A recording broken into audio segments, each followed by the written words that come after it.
कुएं का पानी रुका हुआ होता फिर उसे शुद्ध क्यों माना जाता है? उसमें रुका हुआ होने के बाद भी निरंतर निकलता रहता है और नए स्रोत से उसमें आता रहता है, इसलिए उसको निर्मल माना गया है। नया स्रोत उसमें हमेशा बना रहे और पानी निकलता रहे, तब वो कुएं का पानी शुद्ध माना गया है।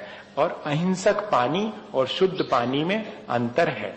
कुएं का पानी अहिंसक है और दूसरे पानी शुद्ध हो सकते हैं, लेकिन वे हिंसक हैं। कैसे? आपने वाटर वर्क्स देखा होगा, वहां पर ब्लीचिंग पाउडर और फिटकरी से उसको ट्रीट करके फिर आपके नलों में आता है। वो पहले ही सारी जीव राशि मार दी, फिर बाद में क्या शुद्धि रही उसकी? और सीवेज उसी में से, लाइन में से होकर के वो आ रहा है। और इतने ही नहीं, मैं हमेशा कहता हूं कि कभी विचार करना, टोटी भर अलग अलग है, पानी वही है, ये किचन की, ये टॉयलेट की, टोटी भर अलग है। पानी तो उसको बंद किया सो इधर दौड़ के चला गया, इसको बंद किया सो उधर दौड़ के चला गया। आपको मन समझाने के लिए है कि जब तो हमने किचन की टोटी है और ये टॉयलेट की टोटी है, पानी तो वही। कितनी अशुद्धि है उसमें।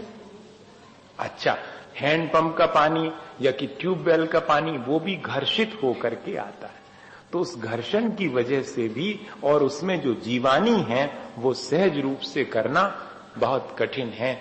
इन वजहों से अभी आचार्य महाराज की परंपरा में और ये चीज शामिल नहीं की है। उन्होंने अन्य परंपराओं में इस चीज को शामिल कर लिया है। हैंडपंप इत्यादि का पानी भी उपयोग में आने लगा है।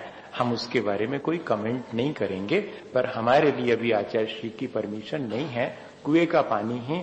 क्योंकि मेरे पास एक और किसी का आया था, मुझे सलाह आई थी कि आप तो बहुत करुणावान हैं और दया, पहले उन्होंने प्रशंसा करी बहुत सारे, उन्होंने गुण लिखे उसमें, हाँ ऐसा होता। और उनकी हिम्मत नहीं पड़ी कि वो खुद ही आए और फिर टाइप करके कि राइटिंग ना पहचान जाए। हाँ, ये महाराज बहुत खतरनाक है, राइटिंग पहचान जाए तो गड़बड़ हो जाएगी। तो राइटिंग ना तो टाइपिंग करके और फिर एक भेजा था उसमें क्या आप दयालु हैं, करुणावान हैं, देखिएगा आपने एक दिन चिड़िया मर गई थी तो सब पंखे बंद करवा दिए। हाँ ऐसा उनने बड़े प्रशंसा में। फिर बाद में मैंने देखा है कि आपके लिए जो कुएं इत्यादि से पानी आता है संघों में, वो 2-3 किलोमीटर से आता है और उसमें बहुत जीव राशि की सब। इसलिए हमारा आपसे निवेदन है कि आप ट्यूबवेल का और हैंडपंप का पानी शुरू कर दीजिए। ऐसा उन्होंने हमें सलाह दी थी। तो हमने कहा ठीक है, आपकी सलाह हम आचार्य भगवंत के पास निवेदन कर देंगे। उसके बाद जैसा कहेंगे, आचार्य श्री ने तो ये कह दिया है अभी तो स्ट्रिक्टली कि जहां कुआं ना हो वहां पर जाने ही नहीं, बस। चाहे धर्म प्रभावना हो चाहे नहीं हो, आप अपनो आत्म कल्याण कर भी निकले कि दुनिया भर को सीधा।